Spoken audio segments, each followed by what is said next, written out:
The Gaytheist Manifesto is made possible by all the amazing folks who support us at patreon.com/The Gaytheist Manifesto. Check it out and consider a per episode donation to support the show and help us keep these important conversations happening. And if nothing else, we'll get to keep Ari from leaving the show to pursue her career writing yaoi fan fiction. Thanks, friends. Your source for news, commentary, discussion, and debate at the intersection of the atheist movement and the LGBT rights movement. This is the Gaytheist Manifesto.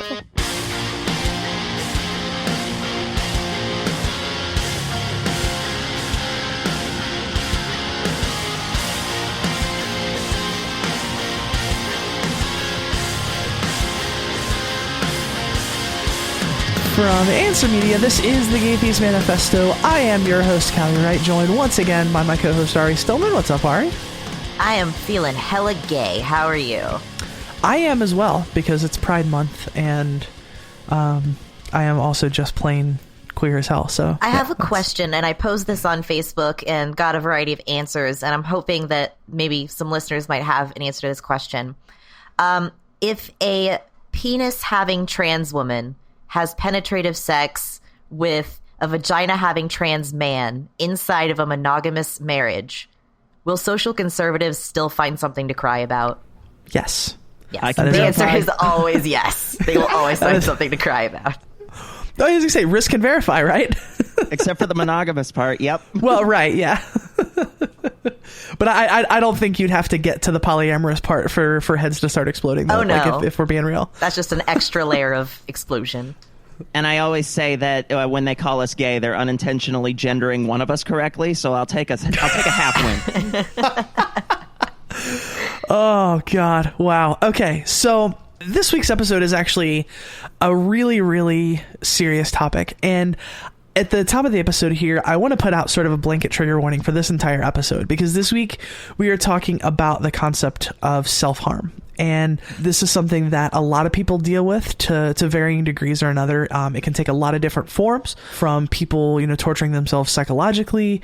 I've, even heard of things of like, working yourself to death as self-harm, all the way up to actually physically harming yourself. And not a topic that we've touched on a lot in the show, and it's something that does touch a lot of queer and trans folks and a lot of people in general. So I thought it was an important conversation to have. I do kind of have my own sort of brief flirting experience with it, and it's frankly it's one of the scariest places that I've ever gotten, because it was one of those things where it was sort of like a half-hearted attempt, and I realized what I was doing and stopped. And it sounds silly, and I know like there's nothing about this that's silly, but I play that game where it's like, well, it's kind of a small thing, so it doesn't really matter in comparison to everyone else's things. Like I'm playing that game with myself in my head. But basically put, I was in a really, really rough place, and I was trying to just relieve tension, and I was trying to decompress in whatever way I thought would work. And I sort of just subconsciously started scratching myself, and I started scratching myself really, really hard. And I noticed that I really liked the way that it felt. And, not to make light of it, but not in the way that like I'm normally like a kinky person into the scratching and pain and that kind of stuff. It was a very real sort of like, wow, this is relieving some of the pressure that I'm feeling right now.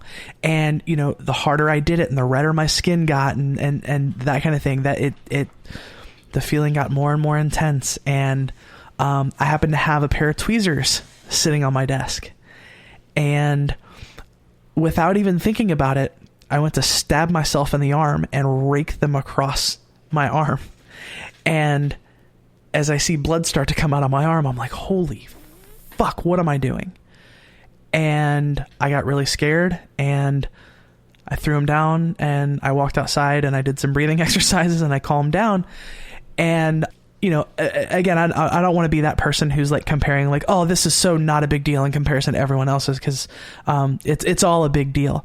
I figure if we're going to have an episode where we're inviting folks to open up about this very sensitive subject, that I figured I could lead off by, sharing my own flirtation with that concept. Ari, were there any experiences that you had that you would be interested to share? And if not, that's okay, obviously. Sort of, kind of. So I have a disorder that is sometimes mistaken for self-harm.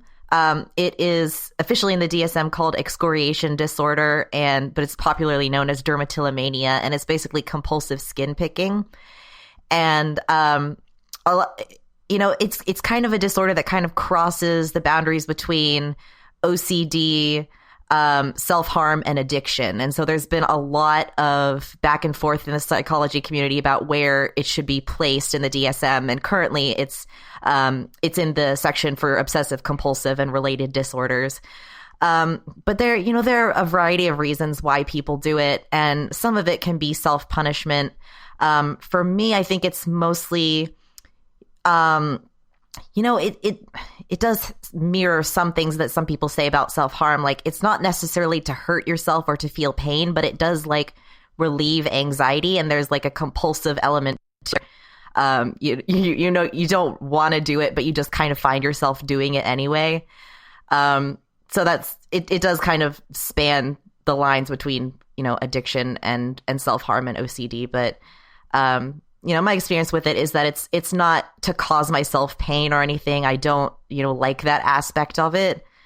It's more of a manifestation of like perfectionism, and it's a way that I self-regulate without even knowing it. I do it all the time, but especially if I'm feeling anxious about something, it can really ramp it up. So that's my deal with that. Fair enough. And so we obviously wanted to invite some guests on the show with relevant experience, and we have Rhea Walker and Riss McCool. Welcome, friends. Hello. So at the start of the episode here, what I'd kind of like to give each of you is some space to just sort of tell your story. And obviously, feel free to go as deep as you want, as you're comfortable with, because as is typical with the show, what I really want to dig into is what's real. I don't want the sanitized or the candy coated version. I want to know the truth of the experience and what sort of lessons that might hold for the rest of us. So I'm going to go ahead and say, Rhea, why don't we start with you, since we all already know and love Riss. Oh, terrible. I didn't know I was going to be on a show with Ari. God. Right, I know. There should have been a warning for that one too. I apologize. That deserves a trigger warning. So Rhea, why don't you start? Okay. Hi, my name's Rhea. And I think for me, coming at this topic, it's really interesting because I've been on both sides of it. I've been a self-harmer myself, and I've also worked with self-harm in a professional setting. And it was really interesting to kind of find that balance in how I can help people as well as making sure that I'm safe myself. For me, self-harm started when I was probably about 9 and my parents were divorcing. And it was a very, very nasty divorce. There was a lot of abuse that went on. And I remember, I can still remember it. I was hiding in my closet one day and I bit my hand. I don't know why, but I did. And it was, suddenly I felt the tension release. And that was sort of, it's really odd for a 9-year-old to think, hey, that felt something, it felt different. My head doesn't hurt anymore because of the arguing. And it was a weird time.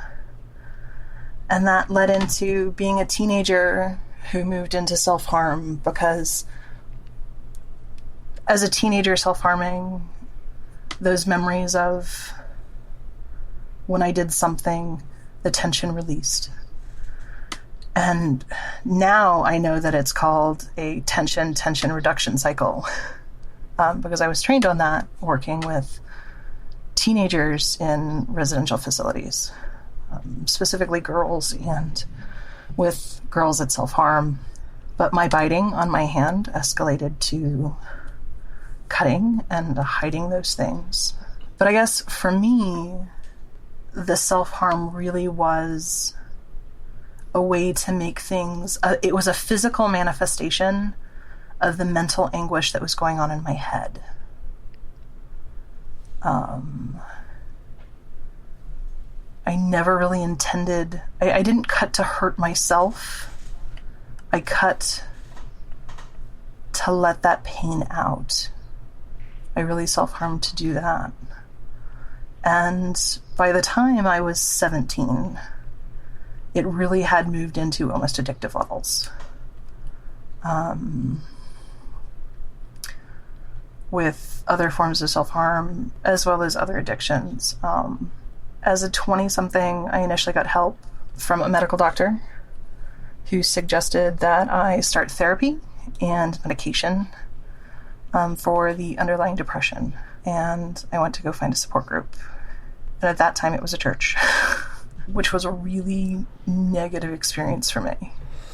I know a lot of times those things get framed as like you're struggling with this because your faith isn't strong enough or you're not praying hard enough. Like, was it that kind of experience or was it something different? Actually, for me, it was a combination of your faith isn't strong enough and very possibly you may be demon possessed. Because the church that I ended up in was a very charismatic church that believed in demon possession and exorcism, which is exactly the opposite of what a 19-year-old struggling with self-harm, self-doubt, depression, anxiety really needed. And I ended up having to leave that church very dramatically after they tried an exorcism. I took off, headed across the U.S., hitchhiked for 6 months, came back and cleared my head, and decided that I was going to do something better with my life. And that's when I hooked up with some friends and ended up getting a job at a residential facility for girls that struggled with the same issues that I did. And that's when I learned about things like cognitive behavioral therapy and social skills training and coping skills training. And that's really what changed my life. I thought I had it all worked out. I had worked in 10 years in behavioral health, and then I gotten pregnant. My partner and I have an amazing 6-year-old son. And right after he was born, postpartum depression hit very, very hard for me. And all of the coping skills that I thought that I had in order seemed to not work. So I had to learn new ones. And at that time, I went back to my doctor, got a med change, talked to an amazing psychiatrist, and she suggested that I find a support group. And that's when I found Smart Recovery. And for those who don't know, Smart Recovery is it's an evidence-based addiction recovery group, and it's not just for addiction; it's for any sort of like maladaptive behaviors that people struggle with. Because I used some of their techniques to get some of my eating issues under control. And it was an amazing support group for me online to be able to talk to others, use some of their amazing resources. I'm definitely a fan. Yeah. And so that's pretty much what got you to where you are today. And I'm now 3 years. I'm 3 years self-harm free. That's amazing. Congratulations. Thank you. That's awesome. Riss, let's hear your story. Well, it's interesting to think about how we define self-harm, because when it comes to thinking about what self-harm behaviors are, most people think of cutting. And if we're just talking about cutting, then I haven't done anything in probably 5 or 6 years. But if we're talking about intentionally self-harm behaviors, which is why I volunteered for this, I would say they came up to a year ago before I started the transition. Mm-hmm. So retrospectively, a lot of the behavior makes sense because I recently, thanks to an episode of your show, was able to determine that I have autism. And it put so many of my quirks and behaviors into a perspective that I could finally wrap my head around. And going back to when I was a kid, where my parents kept telling me that there was nothing wrong with me, you know, we put you through all the tests and everything like that. Looking back on it, I get it now, and it was both, you know, the fact that I was on the spectrum and the fact that I was born presenting the wrong gender. And I've always been a black sheep in my family. And not like the gets into trouble kind of black sheep, but more like having little to nothing in common with the rest of them. Like, the rest of my family is between 5'6" and 5'10", broad shoulders, stocky, and at least before I started the transition, I was 6'3" and skinny. So, like, even in pictures, there's my family and then me way up here. And I always felt that way, too. I always felt like I was on the outside looking in. And the way I was treated in elementary school made that worse. I was in a very elitist school system. And this was, the early 90s when I was in elementary school. So it was the kind of school system that they wouldn't look for certain things because, well, those kind of things don't happen to our kids. Those things are made up. We don't want to deal with that. Our kids are special. So I was in first grade, and I was way ahead of everybody else, and I was bored. So what the genius idea is from first to fifth grade, they decided to put me on independent study. So I spent 5 years thinking that I could do whatever the hell I wanted to, and that I didn't have to talk to anybody, and that I didn't have to take anything the teacher said seriously because I was just going to get to do whatever I wanted. And then I got thrown into junior high. As someone who was already feminine and assumed gay from a very young age, I was, but not from the way people thought, I was tormented on a daily basis. I'm almost 32, so we're talking in junior high, late 90s. And gay visibility was just becoming a thing, but, being someone who looked like a boy but who also had terrible social skills and no real grasp on the reality of what it's like to be a member of a classroom, I wasn't able to find my place because I was so overwhelmed. For so long, I was doing independent study where I didn't have to talk to people, and now I was getting in trouble because I didn't talk to people, and it just didn't process. So I started very gently where, like, I would intentionally hit my head on the locker or something like that. And because I was being tormented every day in school, I didn't think anything of these behaviors because I'm like, well, they're going to hurt me anyway. And at home, my relationship wasn't any better. So my whole life just felt like being on the outside looking in.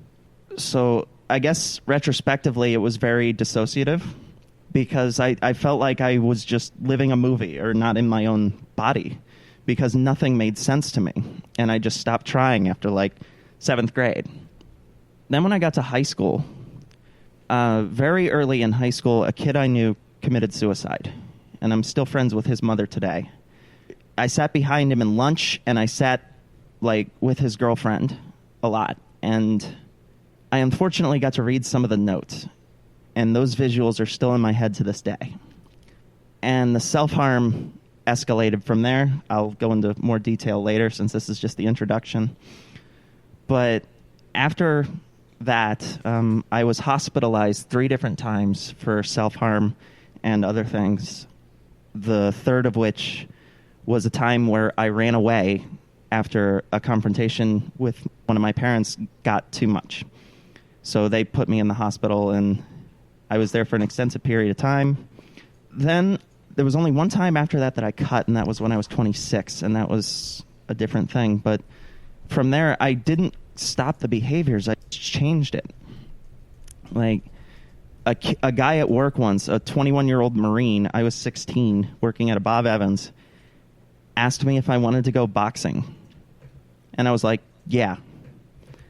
And I thought it was boxing, like gloves, a ring, a ref, stuff like that. No, he just took me out in a field and beat the shit out of me. I was able to go for 5 rounds without hitting back because I still couldn't bring myself to hurt somebody, even though they were physically attacking me.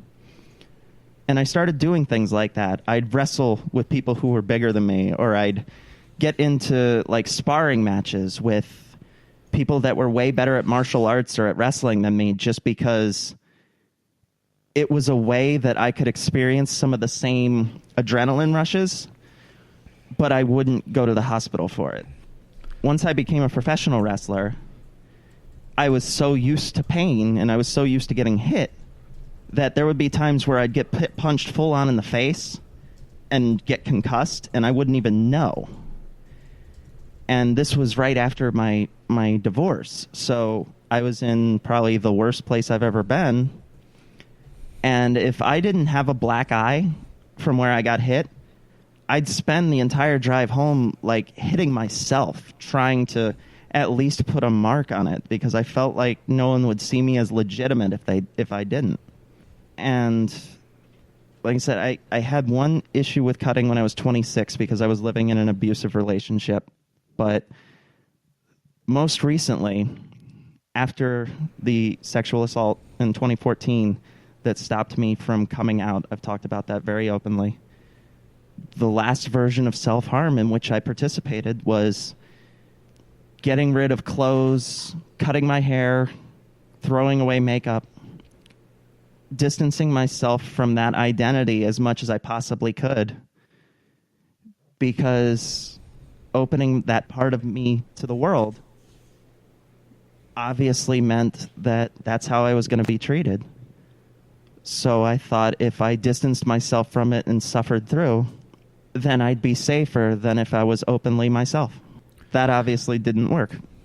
And it wasn't until the Pulse shooting that I woke up out of that numb funk that had been going on since June 2014 and said, I can't not be myself anymore.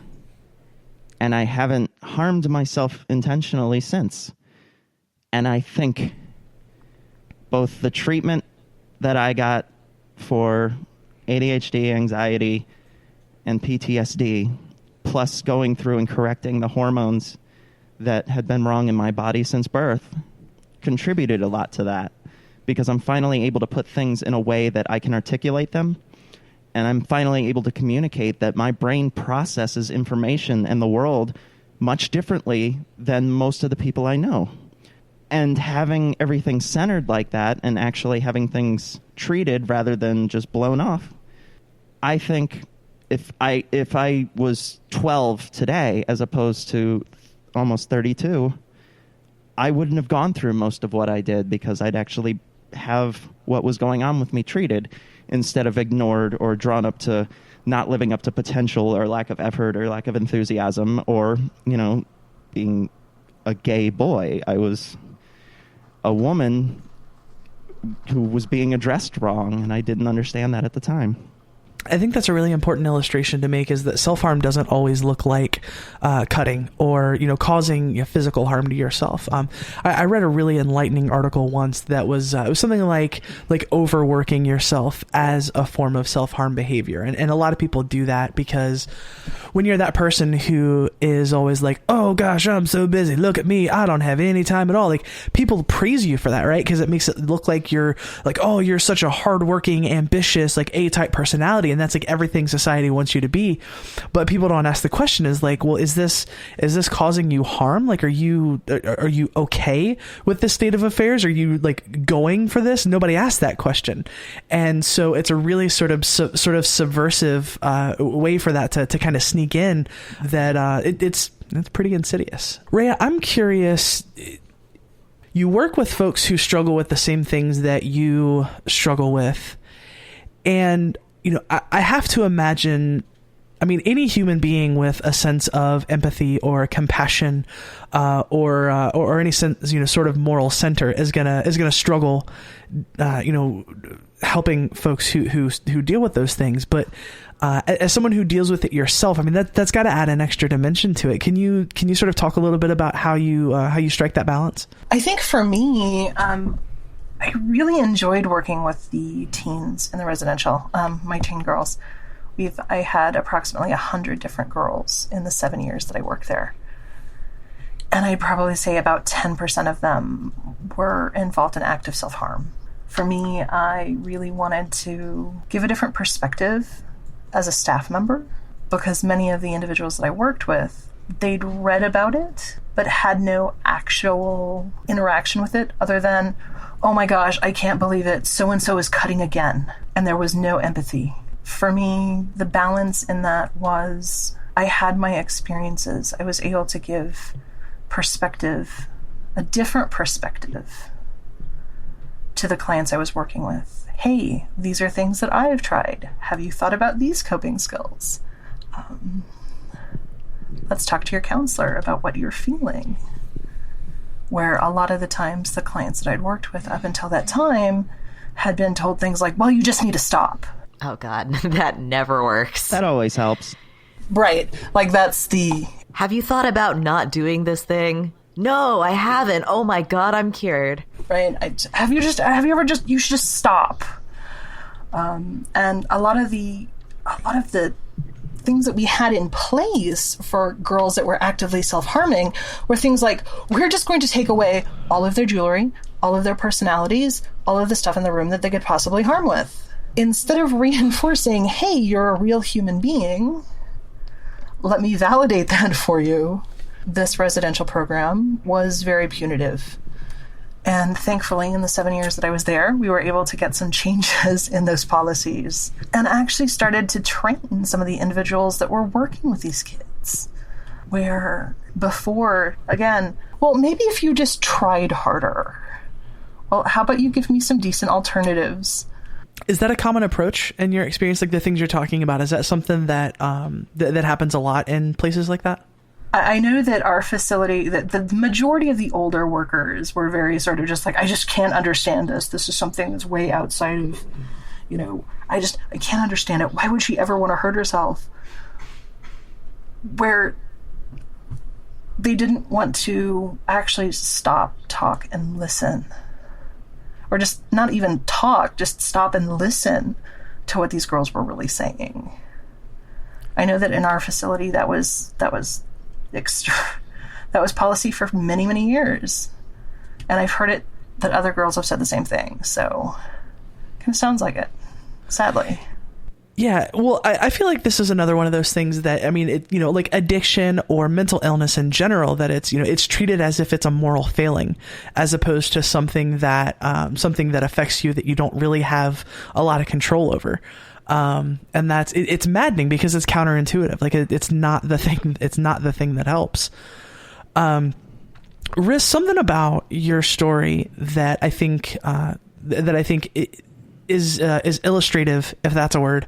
I'm trying to sound super fancy. It's pronounced illustrative, Kelly. Jesus. Okay.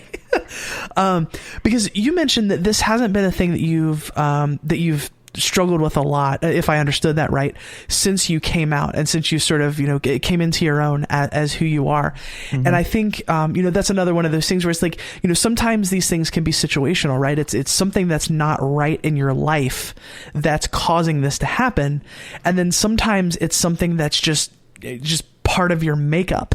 I mean, since you have come out and embraced who you are and started living this life as the person you actually are these thoughts and feelings something that you still struggle with? I wouldn't say they're nearly as common as they used to be. And part of that is because until like this year, I didn't understand that the other things that I was doing was still considered self-harm.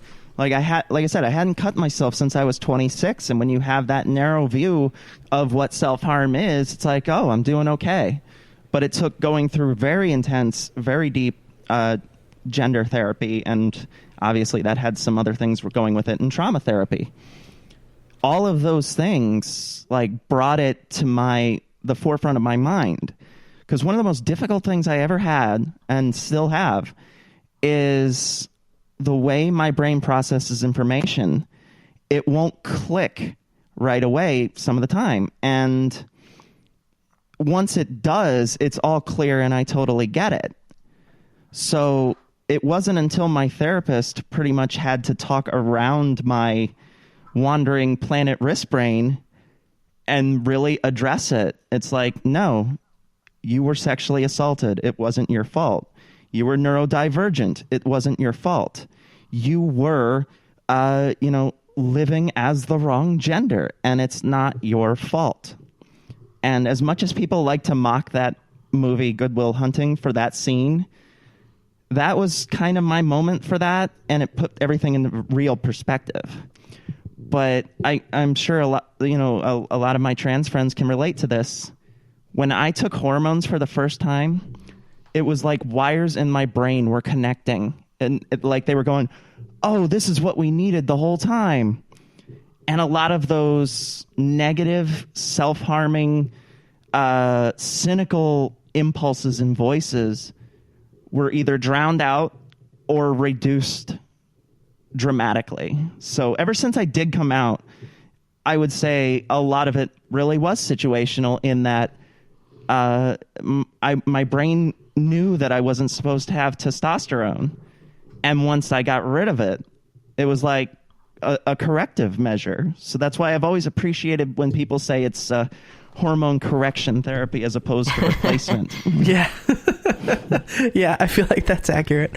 Rhea, can you talk about some of the specific things that you learned from Smart Recovery that that help you talk through these things? Because I think the tools that they use, I think, are fantastic. And honestly, they're widely applicable to like a very wide variety of situations. Man, I like Smart Recovery. It reminds me a lot of the work that we did with our kids. It's based in asking really great questions about the behavior and getting you mindful about your behavior. And for me, the toolbox in Smart Recovery is so important because it's there. It's 24/7. I can go online. I can, if I'm feeling off, if I'm feeling those feelings, I can go to their toolbox. And there's everything from the ABC, which is what are your activating events? What happened? What are the beliefs that you have about it? What are the consequences? What am I feeling? How can I dispute those beliefs, which are dysfunctional? And how can I make effective new beliefs and emotional consequences? What are helpful, self-enhancing new beliefs that I can replace these old beliefs with? And what are my new feelings? That's one of my personal favorites. I really liked the cost-benefit analysis sheet that they have. Obviously, I'm not trying to derail the topic, but that was something where, like, some of the destructive, like, eating habits that I had, that was one of those things where it's like, I'm in the moment, I'm feeling this, and it's like, it just forces you to sit down and think through, like, what am I trying to do here? And, like, is this really gonna fix the feelings that I'm feeling, and that kind of stuff. And Ari, I know you have a psychology background, and in listening to that, I made the connection because I remember reaching out to you, Ari, once when I was really struggling with being anxious over something, and you sent me this worksheet that like almost sounds exactly like that. Can you kind of expand a little bit more about what's going on in that process? Oh yeah, this was a worksheet that my previous therapist back in Arkansas had me do. I actually kind of like constructed my own version of it. It's basically just a behavioral therapy thought substitution kind of worksheet. So, for example, when I was doing it, I was really worried about grad school applications. I was applying for PhDs at the time, and I was writing my personal statement, my statement of purpose. And I was like, my thoughts were, they're gonna read my statement of purpose, and they're gonna realize that I'm a fraud and I'm not good enough, and I haven't done enough preparation, and all these really negative thoughts about myself and how they were going to reject me based off my personal statement. And then in the next column was the more rational, like, look at the evidence, like, I have lots of time to work on this. I can, revise it and put my best foot forward on this. And they see lots of these and they're not going to judge me personally based on this. That doesn't make any sense. And then at the end, you kind of synthesize those thoughts. And I was like, it is what it is. And I'm going to do the best that I can and accept whatever outcome comes out of it.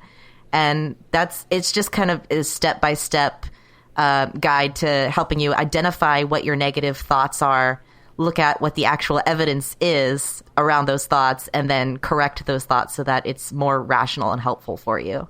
And is the purpose there basically to kind of take you out of the moment?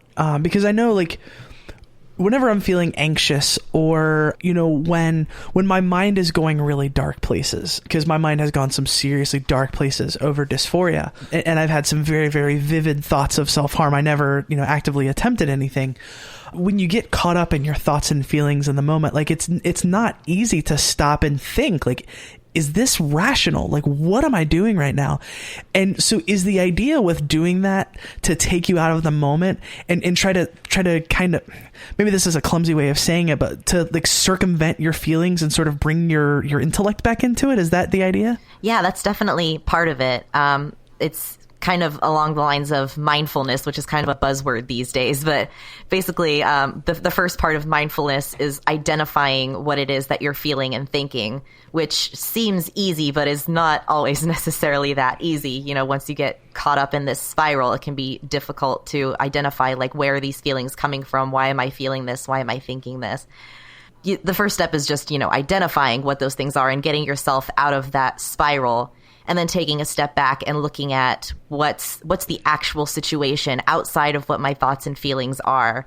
What's the reality of this situation? And that's something that I work on a lot now in my PTSD recovery, is kind of like identifying when I've been triggered, what it is that I'm thinking and feeling, and are my fears and thoughts about the situation actually related to the present, or is it related to the past? And Ray, does that hold up in your experience as well? Absolutely. For me, I really do like that step back and being able to go, is this my thought or is this somebody else's thought? We used to call them trauma tapes. And the question is, am I really hearing something that I personally believe, or is it something that somebody has reinforced on top of me? Is it that church that says that I'm worthless? Is it the abuse from my parents? Or is it actually something like, hey, I'm really struggling with depression right now, so let's see what we can do about that. So, Riss, I want to kind of bring you back into the conversation because, I think what's interesting about your experience balancing this out is that, like we talked about before, that your things are a bit more situational. Even thinking back to the times when you were doing the physical self-harm, I mean, were there ways that you tried to snap yourself out of it? Like, what? I guess I'm thinking, is there a different way of dealing with things from that perspective? It was mostly because I would feel numb, because when I say I was being tortured in junior high, I'm not exaggerating. Like, it was absolutely awful, and it was consistent. And that was probably the worst time of my relationship with my parents, too. I didn't have an escape. I didn't have a safe place to go. I would deal with the shit at school and then come home and deal with a different version of it. After a few years, it just got to the point where it was like, I did it because that was the one thing I had control over. I would, the way I affected my skin, the way I could make myself change color or bleed or mark, at least I knew I was doing that instead of one of the kids at school. Or, I would have a mark that at least I put there, and I didn't have to constantly look at and remember that Jimmy by the freaking locker did that when, they tripped me or they shoved my head into a thing. And it became coping and a visual reminder that I was alive, because many times I felt completely dead inside and completely numb. So a lot of people sometimes, and this may be true for them, they cut to feel the adrenaline or to hurt or to present. But for me, it was the grounding technique.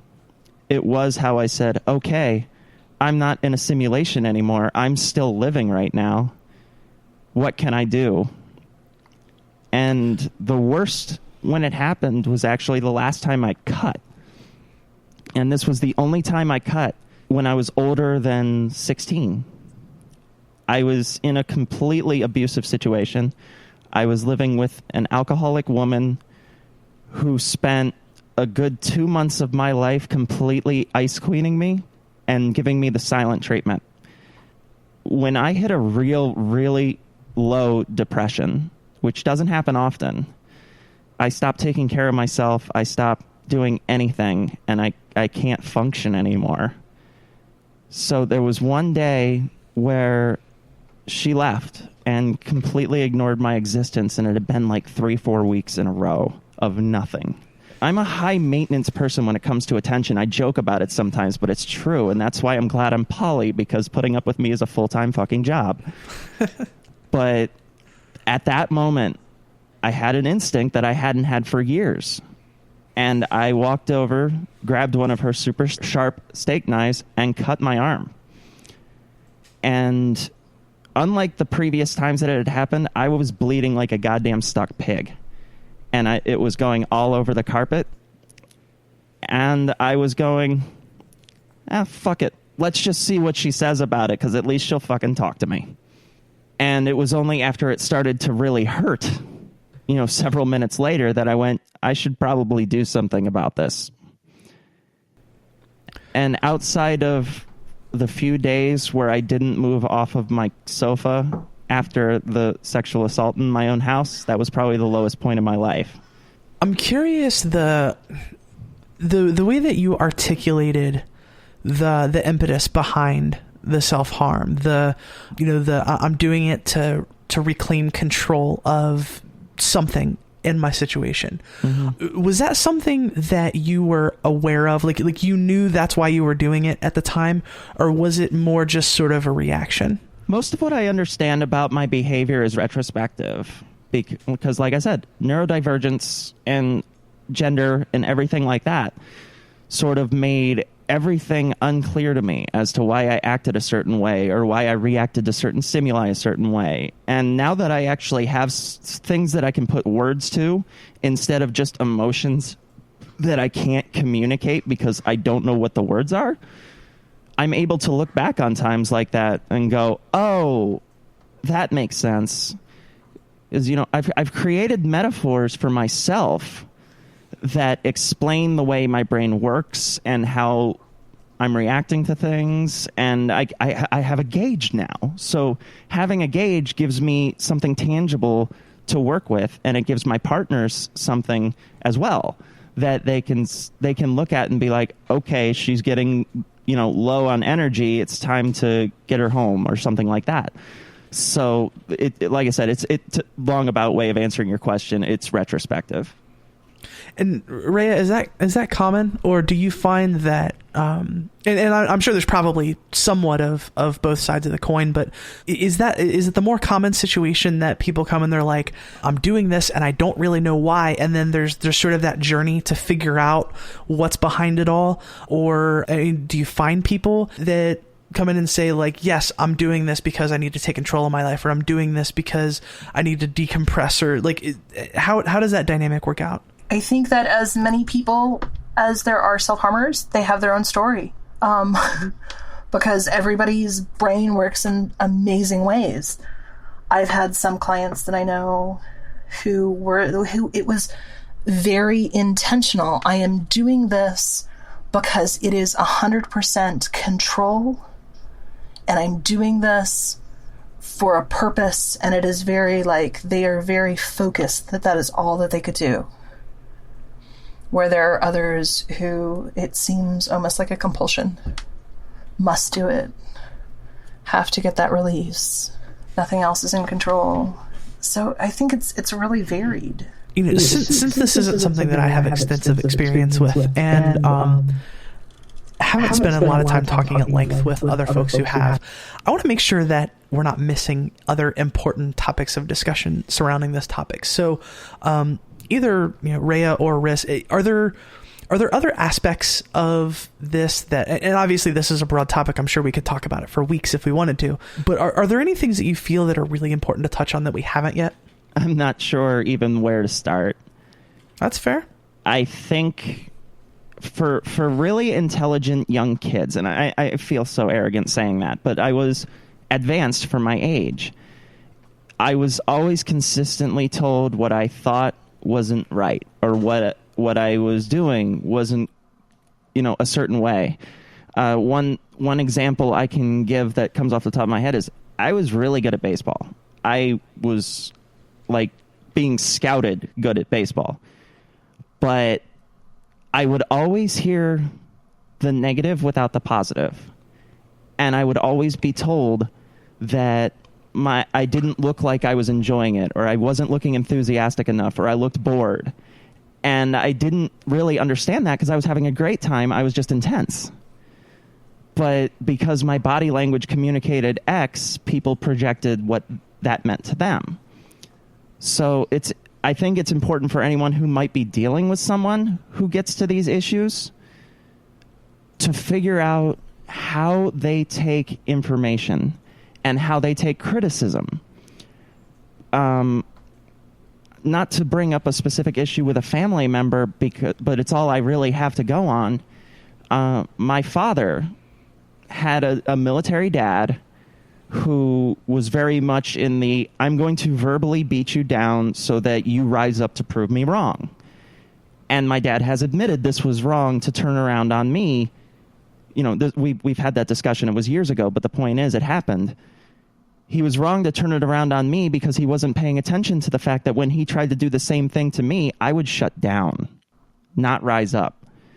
Because I'm one of those perpetually positive but fragile people, and constant negativity from people I love without having the positive aspect tied to it was one of the worst things that drove me away from talking to people or being willing to open up to people, because I would say, well, all they ever say is what I do wrong anyway, so why should I even bother? I should just stay here and deal with it myself because I'm such a failure. So I guess what I'm saying is it's important to pay attention to how kids react. Yeah, I think that's a brilliant point, and good advice in any situation, and especially situations like these. Rhea, was there anything else that you wanted to bring up? I absolutely agree with Riz on this, because I wish that people would listen to what we're saying, even if we're not using words. We need more of that type of listening. I think that's really powerful because you know, like we talked about before, people see this as like a moral failing. This thing is happening because something is trying to be communicated, and it's very possible that someone doesn't know how to communicate otherwise. So instead of saying like, oh gosh, like you're a bad kid, you're seeking attention or whatever, it's like, no, you're trying to communicate that something's wrong. Like that, I think that's a really, really important point to sort of highlight. I wanted to add something, Callie, if that's okay. No, you're the co-host. You're not allowed. No, okay. Of course. And correct me, Riss or Rhea, if any of this doesn't mesh with your experience, because this is just, things that I know from my education, not from any personal experience. But I wanted to bring up for people who are listening who haven't experienced any self-harm themselves or don't really understand why someone would do this kind of thing. In mental health, we talk a lot about coping skills, and these are basically ways that you make yourself feel better when you don't feel very well, when you feel angry or sad or out of control or anything. And there are healthy coping skills and unhealthy coping skills. And people who are self-harming or doing any other sort of unhealthy coping behavior, it's because either they haven't learned how to use healthy coping skills, or the ones that they've been taught haven't worked for this specific situation. It's a physical, it's a biological thing. When you experience pain, your brain releases endorphins and it helps you to feel better. And emotional pain is physical pain. There's lots of research on this. Like, for example, like painkillers that would treat a headache can actually treat emotional pain, but that's a whole other topic. Don't take health advice from a podcast. Way to break up the tension, Ari. Right. So when somebody self-harms, they've realized that they can get these same endorphins that some people might get through exercise or through talking to a trusted loved one. If they don't have those options to them, or those specific options don't work for them, they find that this is the way that helps regulate their emotions and helps regulate the chemicals in their brain, and it helps them to feel better in the moment. And of course, the reason why it's an unhealthy coping skill is because it's actually damaging, and in the long run is not, something that's going to effectively deal with your problems. It's only going to hurt you. So a huge part of recovery in lots of mental illnesses, and I'm sure in self-harm as well, is replacing those unhealthy coping skills with healthy ones. And that can take a lot of time and, work, especially with a therapist. And I'd like to also plug my blog post called what is it called, Callie? You wrote it. It's called Finding an Evidence-Based Therapist. It's on our Pathios. It's called Finding an Evidence-Based Therapist, and I wrote a bunch of tips on how to look at therapist qualifications and what kind of buzzwords they use, what sorts of treatments are evidence-based and are not. So if you are struggling with self-harm or any kind of mental illness, I would point you in that as a starting direction. Although, of course, keep in mind, I am not a professional mental health anything. I have a bachelor's degree in psychology and I'm about to start my master's in experimental, not clinical psychology. And I'll put the link for that in the show notes for anybody who's interested, and I'll make sure I get that in there so it's an easy to find link. Rhea and Riss, I want to thank you both sincerely for for coming on the show and talking about this stuff. This is it's never an easy topic, but I think it's an important topic. I think it's something that needs to be brought out into the light of day and talked about, so people who are struggling can get help, and so the people who have loved ones who might be struggling with this might be able to recognize and might be able to deal with those things in a healthy way instead of making the situation worse, as they so often do. So thank you both so very much for coming on the show. I really, really appreciate it. Thank you. Thank you. And that, my friends, is going to do it for this episode of the Gaytheist Manifesto. Definitely want to thank Riss and Rhea again for their time. You can find the show on Facebook at facebook.com/The Gaytheist Manifesto. You can email us at thegaytheistmanifesto@gmail.com. I'm on Twitter at GaytheistCallie, and you can find the show on Twitter at The Gaytheist. And I am sincerely curious if Ari has an outro. You have an outro. Strap in. This is going to be a difficult one for all of us. Oh, God. Recently, my Zartner pack has Nin a-boying me by constantly cocking in spoonerisms.